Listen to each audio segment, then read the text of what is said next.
মানবতার ইতিহাসে এক ভয়াবহ মানবিক বিপর্যয়ের নাম হয়ে উঠেছে ফিলিস্তিনের গাজা। ইসরায়েলি আগ্রাসনে পুরো অঞ্চলটি আজ মৃত্যুপুরীতে পরিণত হয়েছে। প্রতিদিনই বাড়ছে লাশের সংখ্যা। নেই খাবার, নেই ওষুধ, নেই কোনো চিকিৎসা। অনাহারে মারা যাচ্ছে নিষ্পাপ শিশুরা। এমন ভয়াবহ বাস্তবতার মাঝেও মিথ্যাচারে ব্যস্ত দখলদার নেতানিয়াহু। বিস্তারিত আরিফ হাসানের প্রতিবেদনে। ইসরায়েলের দখলদারিত্ব, অবরোধ ও লাগাতার বিমান হামলায় গাজা আজ মৃত্যুপুরী। দিনের পর দিন খাবার, পানি, বিদ্যুৎ, এমনকি চিকিৎসা সরঞ্জামের অভাবে হাজারো মানুষ ধুকে ধুকে মরছে। আন্তর্জাতিক সম্প্রদায়ের অসংখ্য উদ্বেগ, প্রতিবাদ উপেক্ষা করেই ইসরায়েল চালিয়ে যাচ্ছে এক চরম মানবিক বিপর্যয়ের পথনাট্য।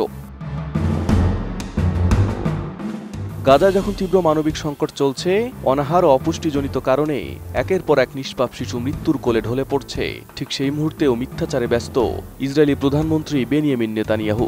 তার দাবি, গাজায় ত্রাণ প্রবেশে কোনো ধরনের বাধা নেই, বরং হামাস ত্রাণ লুট করে তা ফিলিস্তিনিদের কাছে পৌঁছাতে দিচ্ছে না। কিন্তু বাস্তবতা সম্পূর্ণ ভিন্ন।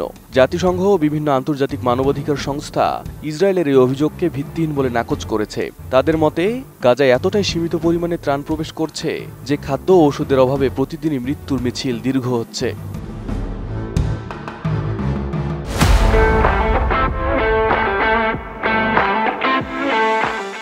গাজায় মানবিক বিরতির ঘোষণা কাগজে কলমে থাকলেও বাস্তবে কিছুই বদলায়নি। একদিনের খাদ্য সামগ্রী পেতে গাজাবাসীকে ঘন্টার পর ঘন্টা লাইন দিতে হয়, আর কখনো কখনো সেখানেও নামছে ড্রোন হামলা।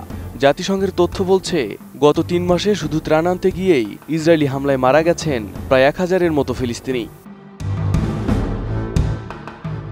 এদিকে শিশুদের কঙ্কালসার শরীর, পেট ফেপে যাওয়া দৃশ্য, মায়েদের কান্না, এসব ছবি এখন ঘুরছে সামাজিক যোগাযোগ মাধ্যমে।